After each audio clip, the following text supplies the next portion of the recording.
So I exactly. pulled up the question, and it's, do you keep the covenants you made in the temple, including wearing the temple garment as instructed in the endowment? Boom. Like, there you go. it is not just, hey, so how are your underwear? It's like, are you keeping the promises you made in the temple? Like, don't make it weird. Yep.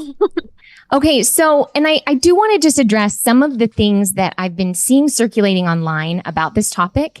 And I think it's interesting because a lot of the pain and frustration with garments, we can totally feel compassion for, right? Because we've experienced ourselves. It's like you're hungry when you're fasting too. Okay, yeah, we're on the same page.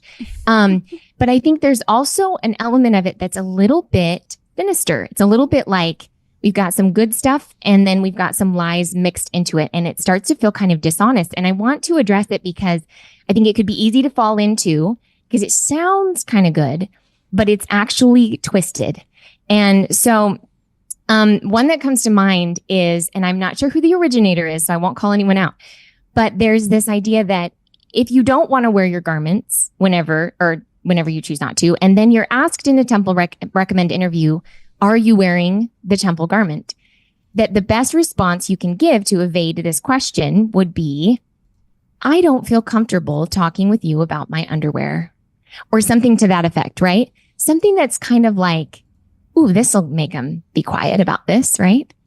And it feels kind of right because, yeah, people shouldn't be asking us about our underwear, right?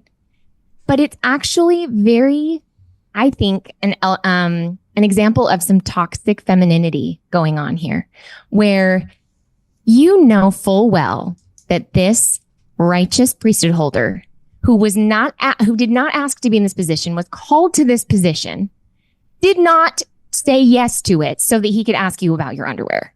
He is not a pervert who's trying to get into the bedroom, like conversation with you. He is following a house of order protocol for what he asks everyone.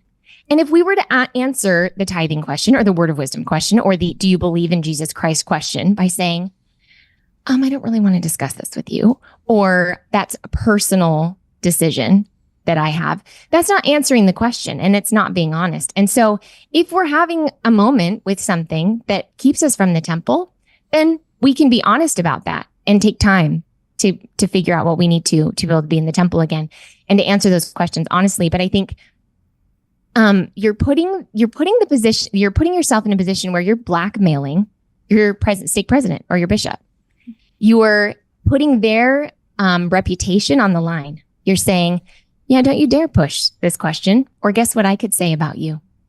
I could say behind closed doors, you wanted to talk about my underwear. And I think that is vicious. I think that is gross. I think it's inappropriate because that is not what that man signed up to do. He is trying to do his job as a judge in Israel, as a representative of Christ. And he's trying to help you stay accountable to the covenant you made and its associated practices, as Elder Oaks so beautifully laid out for us. And so if we're struggling with stuff, that's fine. That's what the garment represents, is our covering that we need for that. But to put that and twist it and make an uncomfortable situation for a priesthood leader, I think is wholly inappropriate. Yeah, they're purposely perverting an innocent question. Yeah. Well, and is the irony lost? I don't want the irony to be lost on this, that Sister Dennis is the one who gave the talk that had the very controversial statement about how the Church of Jesus Christ gives more power and authority to women than any other organization. So she says that it gets all this backlash from women who want more priesthood power and don't know, how we're not have as much authority. And then the very same woman, Sister Dennis, goes and talks about temple garments and how we're not wearing them properly. So the women who want more priesthood power are choosing not to wear the priesthood garment that they were endowed with power and authorized to wear. So it's the same women that don't want to set up chairs but want to have priesthood. Exactly. And I think, when it comes to the question of that's a personal choice to wear your garment, they're right. It is a personal choice. It's also a personal choice to invite Christ to cover your sin. That's also a personal choice. And so the invitation must be, let's be holier and let's live a higher, holier way.